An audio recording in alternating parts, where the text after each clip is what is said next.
Hi, Tunana here. So, I got it into my head to do a couple quick guides to organizing and optimizing your streaming setup to make the most of your system's resources and to smoothen out the streaming experience.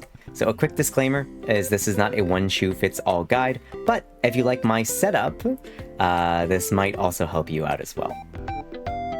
So what I wanted to go over today was nesting scenes, a pretty simple OBS technique, but also a pretty powerful one in my opinion. It's a way of setting up your OBS scenes that gives you a lot more control over your live scenes, especially if you have multiple configurations of live scenes like for gaming, chatting, etc. So, what is a nested scene? Well, it's nothing to do with birds. And forgive the PowerPoint, I'm a former teacher, I love PowerPoints and you can't stop me from using them. Essentially, a nested scene acts as a storage, or a folder, for a source or group of sources that you then add to your live scenes. Now, there are a few reasons you might want to do this, but for me the two most important and impactful ones are helping keep a cleaner and more organized OBS, which I really like. I also know where everything is when I need it, and I can build live scenes very, very quickly.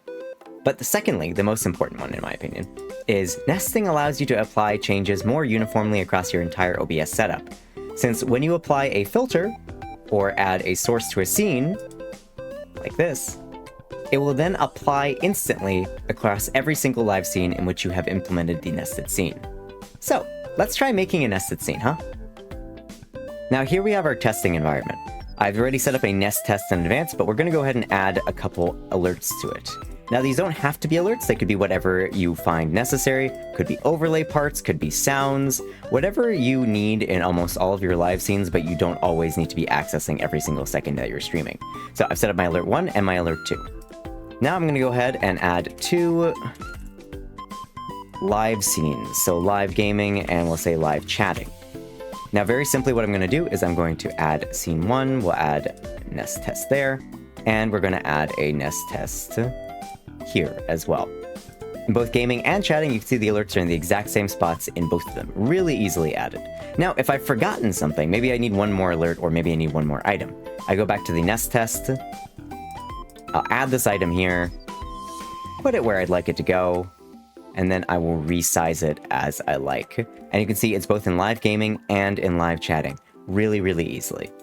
Next, you could also add filters. Like, so for example, if I would like to add to nest test, I've already added one here, but if you'd like to add a filter, like for example, color correction, maybe you would like to adjust the opacity or anything else, you can very simply just add that to it. You added this filter here, and wow, it's already gone. You can see what the final product might look like by looking at my own setup that I've got right here. I've got a number of different live scenes, and within each of the live scenes, I have all the nests that I need to stream properly, all organized and layered in the way that I like them.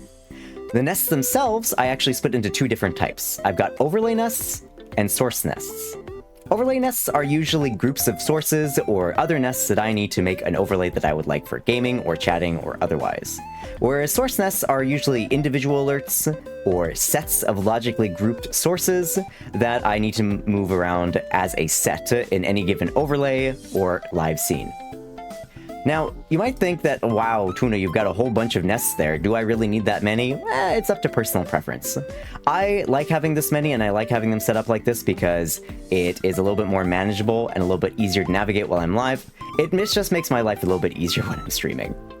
Well, that's about all I've got for today. So if you found this interesting or helpful, please do let me know. I have a few other little tips and tricks I do plan on talking about, as well as sharing some of my favorite OBS plugins and some tips on Mix It Up. So I hope this was ultimately informative, and maybe I'll see y'all next time, hey? Bye!